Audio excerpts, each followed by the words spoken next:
नमस्कार, अनादि टीवी देख रहे हैं आप। मैं हूं आपके साथ ऋषिका गुप्ता। हमारे खास कार्यक्रम आपका शहर आपकी खबर में आपका बहुत स्वागत है। आज हम बात करेंगे सिलवानी, सिवनी और भिंड जिले की। हम उठाएंगे इन शहरों के आज के बड़े मुद्दे और जानेंगे ग्राउंड जीरो से हकीकत। तो चलिए शुरू करते हैं आपका शहर आपकी खबर।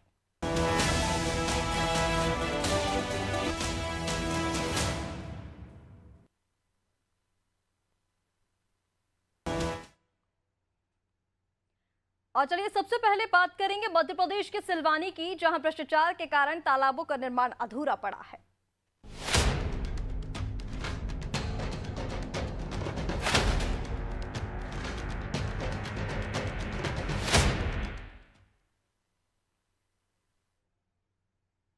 सिलवानी जनपद पंचायत में मनरेगा योजना के तहत अमृत सरोवर तालाबों का निर्माण हो रहा है, जिसकी लागत करीब 1,96,00,000 रुपए थी।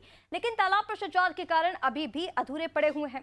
ग्रामीणों का आरोप है कि जनपद सीईओ, मनरेगा एसडीओ, पंचायत सचिव और सरपंच ने इन तालाबों का निर्माण कच्चा तरीके से कराया है। गुणवत्ता में अनदेखी की गई है। ग्रामीणों का यह भी कहना है कि इन तालाबों में बारिश का पानी नहीं रुक पा रहा है, क्योंकि पिंटरिंग और बेस्टफियर का निर्माण सही तरीके से नहीं हुआ है। अब इन तालाबों में पानी नहीं है और वे सूख चुके हैं। ग्रामीण रायसेन कलेक्टर से इन तालाबों के निर्माण में हुए भ्रष्टाचार की जांच और दोषियों के खिलाफ कार्रवाई की मांग कर रहे हैं। और अधूरे की निर्माण की बात है तो इस तरह का मेरे देखने में तो नहीं आया है। अगर कहीं ऐसा है तो फिर हम उपयंत्री और हम स्वयं भी जाकर उसका निरीक्षण करेंगे, और अगर कोई काम अधूरा है तो उसको पूर्ण तत्काल करवा के, क्योंकि हो सकता है कुछ, जैसे आप टूट फूट का भी बता रहे हैं, तो उस समय हो गया हो कहीं करने में काम, या फिर कोई व्यक्ति भी जाते रहते हैं तो किसी ने जानबूझ के भी किया हो तोड़फोड़, तो उसको सुधार करवा के हम जल्दी से जल्दी उसको पूर्ण करवाएंगे। तो ये तस्वीरें आपको दिखा रहे हैं। ग्रामीणों का आरोप है कि लगातार तालाब को लेकर भ्रष्टाचार जो है वो किया जा रहा है और इसी वजह से पानी की जो समस्या है वो अब यहाँ पर हो रही है। ग्रामीणों ने जनपद सीईओ, मनरेगा एसडीओ, पंचायत सचिव और सरपंच पर आरोप लगाए हैं कि इन लोगों ने घटिया निर्माण कराया है और इसी वजह से गुणवत्ता में अनदेखी हुई और अब इस वजह से ग्रामीणों को परेशानी का सामना करना पड़ रहा है। और चलिए अपडेट इसी पर ले लेते हैं। अपडेट के लिए हमारे साथ संवाददाता शुभम साहू उस पर जुड़ गए हैं। सीधा रुख करेंगे शुभम का। शुभम, अमृत सरोवर बचाने के लिए कई सारी योजनाएं चलाई जा रही हैं, लेकिन कहीं ना कहीं इन योजनाओं पर भ्रष्टाचार के आरोप लग रहे हैं। ग्रामीणों ने साफ तौर पर, चाहे वो एसडीओ हो चाहे सचिव हो, सभी पर भ्रष्टाचार के आरोप लगाए हैं और कहा है कि गुणवत्ता में अनदेखी हुई, इसी वजह से परेशानी हो रही है। पूरे मामले को लेकर जानकारी दीजिएगा। बिल्कुल, इसी का मैं आपको बताना चाहूँगा। सिलवानी तहसील, सिलवानी जनपद पंचायत के अंतर्गत 12 पंचायतों में अमृत सरोवर तालाबों का निर्माण किया गया है। जब अनादि टीवी की टीम पहुंची ग्राम पंचायत देवरी मड़िया, यहाँ पे तालाब का निरीक्षण किया, देखा यहाँ पे समथिंग 16 लाख की लागत से ये तालाब बनाया गया था, जिसपे एक बूंदी पानी नहीं है और न बेस्ट बियर का काम हुआ है, न पिचिंग का कार्य हुआ है इसमें। जब ग्रामीणों से बात की तो उन्होंने बताया कि यहाँ पे न उपयंत्री निरीक्षण करने आते हैं मौके पे, और ना ही सीओ आती है, ना एसडीओ आते हैं, बस ऑफिस से ही बैठ के ये निरीक्षण करते हैं। बिल्कुल शुभम, जैसे कि आपने कहा कि मॉनिटरिंग इसकी किसी भी तरह से नहीं की जाती और इसी वजह से शायद भ्रष्टाचार की ये जो भेंट है वो चढ़ गए हैं तालाब। लेकिन यहाँ पर जब आपने उच्च अधिकारियों से बातचीत की तो उनका क्या कुछ कहना है, क्या इस पर कब तक कार्रवाई हो पाएगी और ऐसे कितने तालाब है वहां पर सिलवानी में जो अधूरे पड़े हुए हैं? मैम, सिलवानी तहसील में यहाँ पे 12 तालाब है जो अधूरे पड़े हुए हैं आज भी। अधिकारी सीओ से जब बात की गई तो उन्होंने बताया कि सारे पूर्ण है, जबकि मौके पे जाके देखा तो अधूरे पड़े हुए हैं, जिनमें कोई पानी नहीं है, एक बूंदी पानी नहीं है तालाबों में। न इससे ग्रामीणों को लाभ मिल पा रहा है। जिस उद्देश्य को लेकर ये बनाए गए थे उनका उद्देश्य पूरा होता दिखाई नहीं दे रहा है। ठीक है, जिस उद्देश्य से ये तालाब बनाए गए थे वो उद्देश्य पूरा होना तो दूर की बात है, ये तालाब का जो निर्माण है वही अधूरा पड़ा हुआ है। यहाँ पर लगातार उसको लेकर शिकायत की जा रही है शुभम, और अब उच्च अधिकारियों की ओर से आश्वासन ये दिया जा रहा है कि जल्द ही इस पर कार्रवाई की जाएगी, ठीक कराए जाएंगे। लेकिन अब कितने दिनों तक का आश्वासन दिया गया है? क्या अप्रैल मई के पहले ये समस्या ठीक करा दी जाएगी? क्योंकि फिर अप्रैल मई में जब गर्मी का मौसम और तेज गर्मी पड़ेगी, भीषण होगी गर्मी, तो फिर तो और ज्यादा दिक्कतों का सामना ग्रामीणों को करना पड़ेगा। बिल्कुल, ये हर बार आश्वासन ही दिया जाता है लेकिन कार्रवाई कुछ भी नहीं होती है। सीओ द्वारा हर बार यही बोला जाता है कि हम देखेंगे, जांच कराएंगे, लेकिन कार्रवाई आज तक नहीं होती है। ग्रामीण परेशान होते हैं, शिकायत करते हैं हर बार, लेकिन कार्रवाई के नाम पर सुन रहे हैं। बिल्कुल शुभम, तमाम जानकारी के लिए बहुत शुक्रिया आपका। तो अब ग्रामीणों ने कलेक्टर से कार्रवाई की गुहार लगाई है और ये तस्वीरें हम आपको सिलवानी से दिखा रहे हैं जहां पर किस तरह से भ्रष्टाचार की भेंट चढ़ते तालाब नजर आ रहे हैं। अमृत सरोवर को बचाने के लिए तमाम जो प्रयास हैं वो सरकार की ओर से किए जा रहे हैं, लेकिन जब मौके पर जाकर देखा जाए तो तस्वीरें कुछ इस तरह की होती हैं जहां पर तालाब का निर्माण अधूरा पड़ा हुआ है, तालाब पूरे सूखे पड़े हुए हैं। ग्रामीणों का आरोप है कि ठीक तरीके से जो उसके बेसवेयर है वो तमाम चीजें नहीं बनाई गई हैं, इस वजह से जो बारिश का पानी है वो भी तालाब में नहीं रुकता है।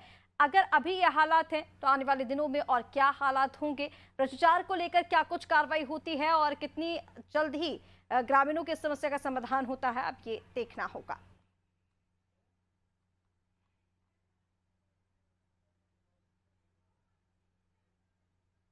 और चलिए अब बात करेंगे सिवनी के केवलारी की, जहां किसान बड़ो आंदोलन कर सकते हैं।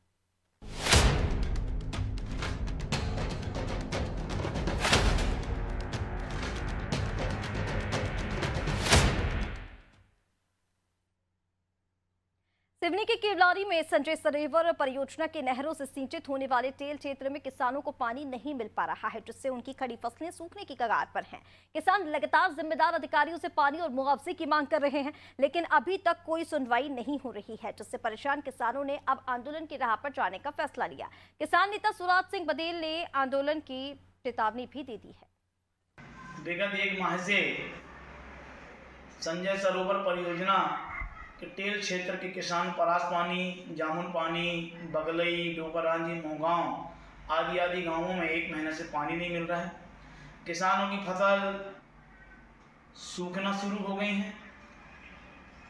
प्रशासनिक अधिकारियों से बार बार निवेदन आग्रह करने के बाद भी प्रशासन के कानों में जू नहीं रेंग रही है।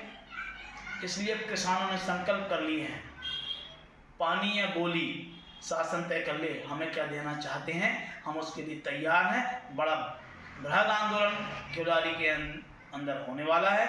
जो भी परिस्थिति निर्मित होंगी, सिवनी जिला का पूरा प्रशासनिक अमला इसके लिए जिम्मेदार है।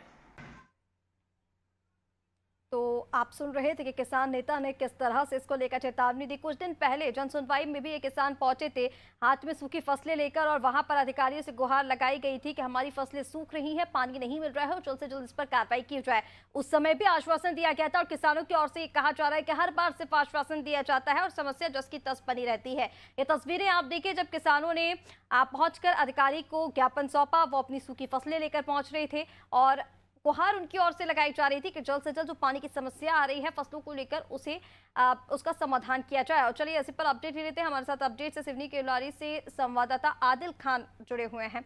आदिल, सीधा आप ही के पास आते हुए, आपके पीछे कुछ लोग भी खड़े हुए हैं, उनसे बातचीत करने की कोशिश भी कीजिए ना, शायद ये किसान ही हैं, इनकी समस्या इनसे जानिए और जानने की कोशिश कीजिए। जब ये अधिकारी के पास ज्ञापन लेकर पहुंचे तो उनकी तरफ से क्या आश्वासन दिया गया है, कब तक इस समस्या का समाधान हो पाएगा? आज किसानों के द्वारा जो है आंदोलन का आह्वान है। किसान लगातार जिम्मेदार अधिकारियों, चाहे वो जल संसाधन विभाग के अधिकारी हों, केवलारी एसडीएम हो, उनको आवेदन निवेदन कर चुके हैं, लेकिन इनकी सुनवाई नहीं हो पा रही है। किसानों की फसलें जो है सूखी हैं। आज आंदोलन का आह्वान है। हमारे पीछे आप देख सकते हैं कि किसान जुटना चालू हो गए हैं और कुछ ही देर में आंदोलन प्रारंभ किया जाएगा। हमारे साथ वरिष्ठ किसान नेता डॉक्टर प्रमोद राय जी हैं, हम उनसे इस विषय में चर्चा करेंगे। आखिर ऐसी क्या मजबूरी रही है, क्यों इतने मजबूर हो गए कि आप लोगों को आंदोलन का आह्वान करना पड़ा और आज आप आंदोलन कर रहे हैं? आंदोलन का मुख्य उद्देश्य है कि रबी वर्ष 2025 में किसानों को पानी की आवश्यकता है। डैम में भरपूर पानी है, नहरों के माध्यम से पानी आ भी रहा है, लेकिन जो यहाँ के अधिकारी हैं जल संसाधन विभाग के, उनके द्वारा किसी प्रकार की कोई भी मॉनिटरिंग नहीं की जा रही है। जगह जगह पे कहीं भी किसान या अन्य जगह से नदियों में पानी जा रहा है, उनके जो अधिकारी कर्मचारी हैं वो आगे पानी ले जाने की मतलब जो व्यवस्थाएं की जाती हैं टेल टू हेड, वो व्यवस्थाएं बिल्कुल नहीं की जा रही है। ऑफिसों में वो दिन भर रहते हैं, किसानों की या नहर के प्रति वो अपनी क्या कर्तव्य निष्ठा है उसको भूल जाते हैं। किसान एक पानी होने के बाद अभी तक दूसरा और तीसरा पानी हो जाना था, पानी मिल नहीं पा रहा है। किसान की फसल सूख जाएगी, पैदावार 1 एकड़ में मुश्किल से 2 या 3 कुंटल प्रति एकड़ के हिसाब से होगी। किसान की आर्थिक स्थिति चरमरा जाएगी। इन सब कारणों से हमें आज आंदोलन करना पड़ रहा है। कि किसानों को पानी मिले। यह आंदोलन पूर्णतः राजनीति से हटके, ना ही इसमें भाजपा की संलिप्तता है, ना ही कांग्रेस की, ना हम सत्ता या शासन के विरोध में उक्त आंदोलन नहीं कर रहे, बल्कि ऐसे अकर्मण्य अधिकारियों के विरोध में उक्त आंदोलन है जो यहाँ पेमेंट तो सरकार से ले रहे हैं, तनख्वाह सरकार से ले रहे हैं, लेकिन अपनी कर्तव्य क्या है किसानों तक पानी पहुंचाने की, जो उनके कर्तव्य नहीं निभा पा रहे हैं, उनके विरोध हमारा आंदोलन। जो अधिकारी हैं जन संसाधन विभाग के या जो भी प्रशासनिक अमले हैं, उनकी जो जिम्मेदारी है, जो क्षेत्रीय जनप्रतिनिधि हैं, चाहे विधायक हो, सांसद हो, इस मामले में क्या भूमिका रही? अभी तक क्षेत्रीय जनप्रतिनिधियों से इस संबंध में कोई बात हम लोगों के द्वारा नहीं की गई है, लेकिन समय समय पर अनुविभागीय अधिकारी, राजस्व, एसडीओ, जल संसाधन विभाग, ई जल संसाधन विभाग, सब इंजीनियर इत्यादि लोगों से जब चर्चा की गई, उनसे रोड मैप पूछा गया कि भाई आप पानी कैसे और कितने दिनों में देंगे, तो उनके पास कोई रोड मैप नहीं है। वो अंदाज से सारा काम चल रहा है कि आज इस माइनर को बंद कर दो, इस माइनर को 2 दिन के लिए बढ़ा दो, कल इस माइनर को 2 दिन के लिए बंद कर दो, इसको बढ़ा दो। यानी उनके पास विधिवत कोई प्लानिंग नहीं है कि जिससे किसानों को राहत मिल सके। तो हमारे साथ तो वरिष्ठ किसान नेता सुराज बघेल जी ने क्या आंदोलन की क्या रूपरेखा है, आप बताएं। हमारे आदरणीय बड़े भाई साहब डॉक्टर साहब ने बताया आपको कि हमको आंदोलन करने के लिए क्यों विवश होना पड़ा, और हमारी प्रशासन सरकार से लड़ाई नहीं है, हम अपने हितों की लड़ाई लड़ रहे हैं। हमारी खेतों की फसलें सूख रही हैं, हमें पानी दें, बस इतनी मांग है हमारी। अगर आंदोलन के बाद भी आपके खेतों तक पानी नहीं पहुंच पाता है तो उसके आगे आप लोग क्या करेंगे? जब तक हमको पानी नहीं मिलेगा हम आंदोलन स्थल से हटने वाले नहीं है। आगे की रणनीति तैयार, और आगे की रणनीति बनाएंगे, किसानों से चर्चा करेंगे, जो सामूहिक निर्णय आएगा उसके आधार पर हम काम करेंगे। आप देख सकते हैं कि किसान यहाँ काफी आक्रोशित हैं। जो जिम्मेदार अधिकारी हैं, चाहे जल संसाधन विभाग के अधिकारी हों, चाहे एसडीएम हो, ये अभी तक किसानों को के खेतों में पानी पहुंचाने में असफल रहे हैं। और क्षेत्रीय जनप्रतिनिधियों की जो संवेदनहीनता है, निष्क्रियता है, वो भी उजागर है कि अभी तक इस मामले में चाहे विधायक यहाँ कांग्रेस के ठाकुर रजनीश सिंह हैं, पूर्व केंद्रीय मंत्री क्षेत्रीय सांसद फग्गन सिंह कुलस्ते जो हैं, भाजपा के वरिष्ठ नेता हैं, इन लोगों की भूमिका जो है बिल्कुल निष्क्रिय रही है। किसान लगातार परेशान है। ये केवलारी विधानसभा क्षेत्र के जो टेल क्षेत्र के किसान है लगातार परेशान है। गेहूं की फसल को 4 पानी की आवश्यकता पड़ती है और अभी तक एक पानी के लिए भी लोग तरस रहे हैं। तो आप अंदाजा लगा सकते हैं कि क्या स्थिति है। गेहूं की फसल बिल्कुल, पैदावार जिस तरह से आपने बातचीत भी की वहां पर किसान नेताओं से, वरिष्ठ नेताओं से बातचीत की, तो उनका साफ तौर पर ये कहना है कि ये समस्या कोई आज की समस्या नहीं है, ये समस्या पुरानी भी उठ चुकी है और अब ये बेहद गंभीर होती जा रही है, क्योंकि ये नौबत तक आ गई है कि जब किसान हाथ में सूखी फसलें लेकर पहुंच रहे हैं शिकायत करने के लिए, और आज तो हम देख रहे हैं कि वो आंदोलन के लिए एकत्रित हुए हैं। यहाँ पर किसानों का देखिए जमावड़ा लगना शुरू हो चुका है, किसान पहुंचने शुरू हो गए हैं। क्या कोई भी अधिकारी या कर्मचारी अभी तक सुध लेने के लिए यहाँ पर पहुंचा है किसानों की? जी नहीं, अभी तक अधिकारी कर्मचारी कोई भी यहाँ किसानों की सुध लेने के लिए नहीं पहुंचे हैं। किसान जुटना चालू हो गए, बड़ी संख्या में यहाँ किसान एकजुट होंगे, यहाँ जुटेंगे और बड़ा आंदोलन यहाँ होगा, ऐसी उम्मीद जताई जा रही है। और किसान काफी संख्या में अभी आप देख सकते हैं मेरे पीछे कि जुट चुके हैं।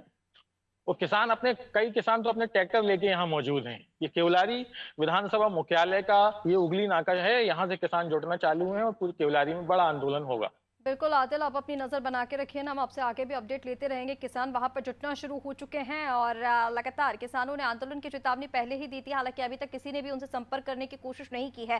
फिलहाल तमाम जानकारी के लिए बहुत शुक्रिया आदिल आपका। तो पानी ना मिलने से किसान परेशान है, सूखी फसलें लेकर शिकायत करने के लिए पहुंच रहे हैं, लेकिन समस्या जस की तस इसके पहले भी शिकायत की गई थी, जन सुनवाई में भी इसको लेकर शिकायत की गई, लेकिन कोई समस्या का समाधान नहीं हुआ। इस वजह से वो आज विवश हैं आंदोलन करने के लिए। अब ये देखना होगा कि आंदोलन ये जो हो रहा है वो क्या रुख लेता है, क्या इस पर कोई कार्रवाई की जाती है और क्या किसानों को जो उनके हिस्से का पानी है वो मिल पाता है।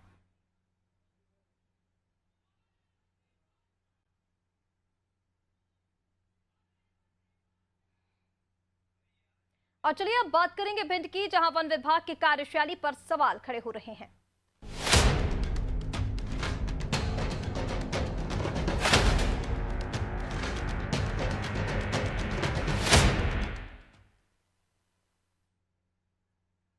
भिंड में वन विभाग की कार्यशैली पर एक बार फिर सवाल खड़े हो रहे हैं। वन विभाग ने बेशकीमती लकड़ी से भरे 2 ट्रकों को बिना जुर्माने के ही छोड़ दिया।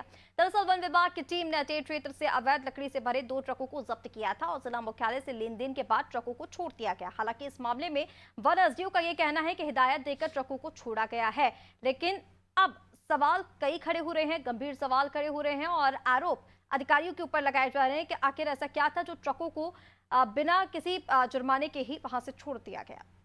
किसानों का था इसलिए डांट डूट के उनके पास क्या टीपी थी? उनके पीपी नहीं थे, किसान कहाँ पाए। नहीं तो आप कैसे छोड़ सकते हैं साहब उसको? और जब छोड़ना था तो वहीं स्थान पे छोड़ देते, यहाँ लाके क्यों छोड़िए? नहीं, ये तो परेशान करने के लिए कि दोबारा इस तरह से पुनरावृत्ति ना करें, उसको थोड़ा डांट के लेकर ऐसा जबरदस्ती उसको। ये डांटने की कौन सा रूल है? अरे उनकी किसी तरह से पुनरावृत्ति ना करें। डिवीजन पे गाड़ी आने के बाद छोड़ी जाती है। नहीं तो क्या ये ऐसी कोई बात नहीं है, कोई दिक्कत है। किसानों का है, जैसे खेत साफ करने कुछ रहे तो उसमें कोई ऐसा अपराध चूंकि माना किसान का है, 2 गाड़ियां थी, वो भी 2 DCM गाड़ियां हैं, क्या एक किसान पे इतना संभव है? अरे जैसे किसान 4 लोग जुड़ के अपने ये करके अपने दे देते हैं, एक भट्टे में बेच देते हैं, कहीं कुछ कर देते हैं, इसको हम ज़्यादा उसमें नहीं लेते अपन। अच्छा साहब, किसी जगह डांट देते हैं। नहीं साहब, किसके आदेश से छोड़ी गई हैं गाड़ियाँ ये? किसके आदेश से? किसी का आदेश नहीं है। तो भिंड में अब वन विभाग की कार्यशैली पर सवाल खड़े इसलिए हो रहे हैं क्योंकि बिना किसी कार्रवाई के ही जो अवैध लकड़ी से भरे ट्रक पकड़े गए थे उन दोनों ही ट्रकों को छोड़ दिया गया। लेन देन के आरोप लग रहे हैं और चलिए अपडेट ले लेते हैं कि क्या कुछ इस पर कहा गया। हमारे साथ संवाददाता अखिलेश इस पर जुड़े हुए हैं। अखिलेश, सीधा आपके पास आते हुए देखिए, अब वन विभाग पर काफी सारे सवाल इसलिए खड़े हो रहे हैं क्योंकि ये कहा जा रहा है कि कोई लेन देन करके उन ट्रकों को छोड़ा गया होगा। 2 ट्रक पकड़े गए जिनमें अवैध लकड़ियां थी और बिना जुर्माने के उन्हें छोड़ा गया है, बिना कार्रवाई के उन्हें छोड़ा गया है। क्या कारण रहा है? जब आपके अधिकारियों से बातचीत हुई तो उनका क्या कुछ कहना है इस मामले पर? जी बिल्कुल, हम बताना चाहेंगे यह मामला अटेर क्षेत्र का है, जहां पर वन विभाग की जो पूरा चंबल एरिया है, चंबल के किनारे काफी वन विभाग के लकड़ियां वहां पर लगी हैं और इन लकड़ियों को काटकर सीधा यूपी ले जा रहा है और ये सीधे जो भिंड जिला का बॉर्डर है वो सीधे यूपी से लगा हुआ बॉर्डर है। तो इसलिए ये लोग रात्रि में ये लोग काटते हैं लकड़ी को और सुबह इन लकड़ियों को ट्रकों में भरकर और शाम को लगभग 6-7 बजे जब अंधेरा हो जाता है तो लकड़ियों को सीधा यूपी ये लोग ले जाकर वो बेच देते हैं। बड़ी संख्या में लकड़ियां यहाँ से ले जा रही, लगभग कई कुंटल लकड़ी हर रात यहाँ से काटकर सीधे ले जाती है। वन विभाग के तरफ से इन गाड़ियों को रात्रि में पकड़ा गया, फिर इन गाड़ियों को सीधा मुख्यालय वन विभाग लाया गया, जहां इनसे टीपी काटी जाती है वन विभाग द्वारा। तो उन पर टीपी देखी गई तो इन लोगों पर टीपी नहीं थी, तो इन लोगों ने यहाँ पर इन दोनों गाड़ियों को छोड़ दिया गया। अब आखिर सवाल यह खड़ा होता है कि इतनी कुंटल लकड़ी, जबकि लाखों की लकड़ी इन गाड़ियों में भरी हुई थी, तो बगैर कार्रवाई के कैसे छोड़ दी गई? बगैर जुर्माना के गाड़ी कैसे छोड़ दी गई? जबकि वन विभाग की लकड़ियां हैं, तो इतनी सारी लकड़ियां कोई किसान क्यों ले जाएगा? जब इस मामले पर हमने वन विभाग के एसडीओ से बात की तो उनका कहना था कि किसानों की लकड़ी थी और हमने हिदायत दे के छोड़ दी। भाई अब आपको हिदायत दे के छोड़ना थी तो आपने जहां से गाड़ियां पकड़ी तो वहीं छोड़ सकते थे, फिर आपने मुख्यालय ले आकर और फिर आपने हिदायत अपनी मर्जी से दे दी। इसी तरह के तमाम जो सवाल हैं वो अब इसको लेकर खड़े हो रहे हैं। अधिकारियों पर आरोप लग रहे हैं लेन देन के। हालांकि इसकी तरफ से जब बातचीत की जा रही तो टाल मटोल किया जा रहा है अधिकारियों की तरफ से, जैसा कि आपने भी जानकारी दी। लेकिन जब उनसे सवाल किया गया कि किसके आदेश पर ये गाड़ियां छोड़ी गई हैं, तब एसडीओ का क्या कुछ कहना था? या उन्होंने खुद की मर्जी से ये गाड़ियां छोड़ी या ऊपर से कोई आदेश थे कि इनको हिदायत देकर छोड़ दिया जाए? जी, उन्होंने किसी के आदेश से नहीं छोड़ा, उन्होंने खुद अपनी मर्जी से गाड़ियां छोड़ी हैं, क्योंकि जो लकड़ियां यहाँ से भरी गई हुई थी तो इन लकड़ियों को इन्होंने सीधा छोड़ दिया। जब यह मामला भिंड कलेक्टर के पास पहुंचा तो भिंड कलेक्टर ने इनसे जानकारी मांगी कि आपने बगैर जानकारी के इन लकड़ियों को कैसे छोड़ दिया गया। जब इनके वरिष्ठ अधिकारियों से बात की तो वरिष्ठ अधिकारियों का कहना है जांच के बाद इन लोगों पर कार्रवाई करेंगे, क्योंकि यह एक बड़ा सवाल उठता है कि लाखों की लकड़ी हर रात काटी जा रही, जबकि सरकार यह मुहिम चला रही है कि हम पेड़ों को बचाएं, पर्यावरण को बचाएं, और लाखों हजारों की संख्या में रोज ये पेड़ काट रहे हैं। फिर वन विभाग इन पर कार्रवाई क्यों नहीं करती है? अगर करती है तो टीपी तो मात्र 500-600 रुपए की टीपी काट दी जाती, 500-600 में लाखों रुपए की लकड़ी कैसे जा रही है? जब इन वरिष्ठ अधिकारियों के मामला संज्ञान में पहुंचता है तो इन लोगों पर कार्रवाई का आश्वासन दिया है। कलेक्टर के पास भी यह मामला पहुंच चुका है। कहीं ना कहीं ये कहा जाए कि वन विभाग के जो अधिकारी हैं वही इस पर लापरवाही करते नजर आ रहे हैं, जिस पर अब जल्द से जल्द कार्रवाई होना बेहद जरूरी है, क्योंकि ठीक कहा आपने कि वनों की कटाई एक तरफ की जा रही है, दूसरी तरफ अधिकारियों की मिलीभगत की वजह से जो लोग इस काम को कर रहे हैं उन पर कोई कार्रवाई भी नहीं हो पाती है, जिस पर जल्द से जल्द एक्शन लेना होगा। फिलहाल के लिए तमाम जानकारी के लिए बहुत शुक्रिया आपका। तो ये तस्वीरें हम आपको दिखा रहे हैं जहां पर वन विभाग की कार्यशैली पर सवाल खड़े हो रहे हैं। भिंड से ये तस्वीरें जहां पर 2 ट्रक अवैध लकड़ी से भरे हुए पकड़े गए, लेकिन उसको फिर बिना किसी कार्रवाई के, बिना किसी जुर्माने के दोनों ही ट्रकों को छोड़ दिया। ना तो ड्राइवर पर कोई कार्रवाई हुई, ना ही तो लकड़ियों को जब्त किया गया। तब सवाल किया गया कि ऐसा क्यों हुआ है, तो उनकी तरफ से ये कहा गया कि समझाइश दे करके दोनों ट्रकों को छोड़ा गया है, लेकिन अब इस पर गंभीर सवाल खड़े हो रहे हैं। लेन देन के आरोप लग रहे हैं, भ्रष्टाचार के अब जो सवाल है वो खड़े हो रहे हैं, और अब ये भी कहा जा रहा है कि कोई पहला मामला नहीं है। कई लकड़ियां जो है, कई अवैध तस्कर जो हैं वो इस तरह के घूम रहे हैं, जो वन से अवैध तरीके से लकड़ियां काटते हैं और फिर उन्हें बेचा जाता है, लेकिन उनके ऊपर कोई एक्शन नहीं लिया जाता है। तो एक तरफ जहां आपने देखा पानी की समस्या बनी हुई है, जो अमृत सरोवर है, जो तालाब हैं, वो भ्रष्टाचार की भेंट चढ़ गए हैं, तो वहीं दूसरी तरफ किसानों को पानी नहीं मिल पा रहा है, जिसकी वजह से उनकी फसलें सूख रही हैं।